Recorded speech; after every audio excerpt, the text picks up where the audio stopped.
I was born in Cuba and I was living there for 17 years. I was surrounded by friends, by family and by neighbors. Neighbors are a very key point in the Cuban society. So I used to play kicking ball all the time with my friends and biking, using the bike all the time. And I only have good memories with my childhood. However, with the adolescence, I started to face the immigration within my family, and it was kind of the first reality. When I left Cuba, I moved to Venezuela with my parents. I studied there, I lived there for working, and I left Venezuela because I got a scholarship in one very important school in Spain. And I moved to Spain. My grandparents were from Spain. And I had that kind of connections with the country. I always wanted to come here just to be in the center of the innovation, in the center of the real revolution.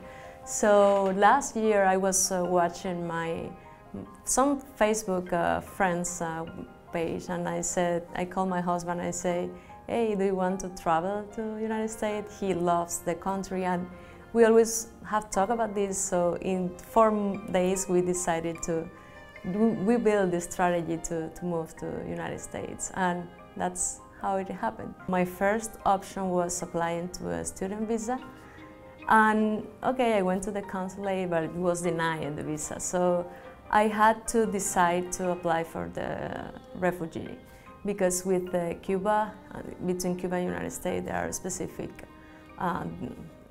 specific laws and that kind of things. I think living here is totally different.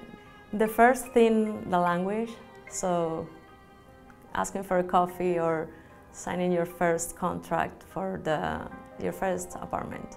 In my case, the first challenge was just to find an apartment to live.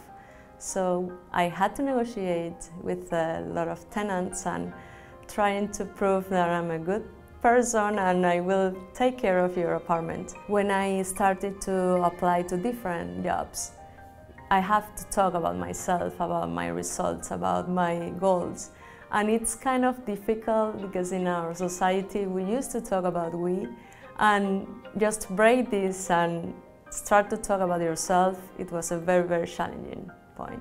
Once you arrive here, you notice that there is a lot of things to do, and everyone is doing not once, but at least 100 things at the same time. So, of course, you perceive that environment, and then you start to think, I want to do this and all that kind of things. So, in my case, I'm just working with a small startup. I'm also thinking in my personal project just to create a specific mobile app for manicure and pedicure that I love.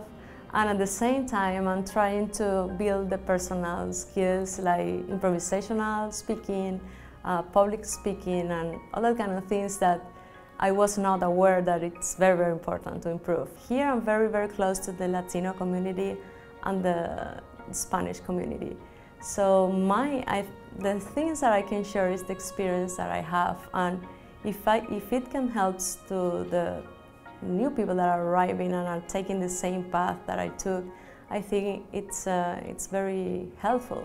I'm also teaching Spanish for just to having fun with the people that are very interested in the language, and I think those are very small things, but it really makes me feel that I'm taking something, but I'm giving something at the same time.